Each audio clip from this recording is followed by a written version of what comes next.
Hello everyone, কেমন আছো তোমরা সবাই? আশা করি ভালো আছো, আমিও খুব ভালো আছি। কি হলো? ও ঠাকুর আমি বলতে নেই তো, আজকে শিবরাত্রি। তো কি বলে কি বলে কি বলে তো আজকে শিবরাত্রি, তো আমি বাপের বাড়িতে এসেছি আর ব্লগটা কন্টিনিউ করতে পারিনি, মানে ওখান থেকে আর করতে পারিনি, এখান থেকে স্টার্ট করলাম।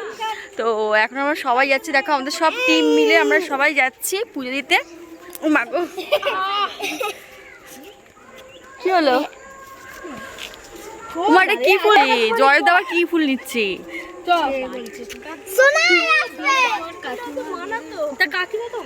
আমি যেহেতু আয়ুষকে নিয়ে যাচ্ছি বলে আমার হাতে কিছু নেই, ওদের হাতেই সব ঘটি আছে, তো ওদের কাছ থেকে নিয়েই ঢালবো, মানে আমি ওদের সাথেই রেখেছি ওই। তো চলো ওখানে কি তোমাদের সাথে আবার কথা বলছি।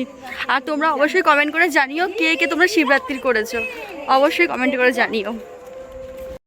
আজ হচ্ছে শিবরাত্রির, আমি কালকে সংযম করে আজকে উপোস করেছি। আমি জানো তো এই শিবরাত্রিটা অনেক ছোট থেকে করতাম, এই ধরে নাও 7-8 বছর থেকে। তখন তো অত বুঝতাম না, শিবের মাথায় জল দিয়ে এসে তো আমি কি করতাম, বাড়িতে এসে ভাত খেয়ে নিতাম। মা আমাকে বলতো একদম নিজলা করতে হবে না, তুই অনেক ছোটো, তুই ভাত খেয়ে না। তো আমি ভাত খেয়ে নিতাম। যবে থেকে বুঝতে শিখেছি না, তবে থেকে নির্জলাভাবেই মানি। আমরা সবাই শিবরাত্রি একসাথে করবো বলে বোন আমাকে আগের দিন ফোন করেছিল, দিদি তুই আয়, একসাথে সব বাপের বাড়িতে করা হবে। তো আমি আর চলে গেলাম।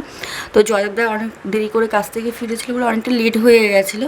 তো জয়দেবদা এদিকে দেখো, আমাদের এখানে একটা পুকুর আছে, তো ওই বাপের বাড়ির কাছে, তো ওই পুকুরে অনেকটা শ্যাওলা হয়ে গেছিলো। জয়দেবদা অনেকটা পরিষ্কার করে তারপরে ডুব দিয়ে স্নান করে তারপরে ধুতি পরে তারপরে বোনা জয়দেবদা একসাথে পুজোতে বসেছে। অর্ণব আমাকে বলছিস জয়দেব পুজোটা করলো, আমি করলে কত ভালো হতো।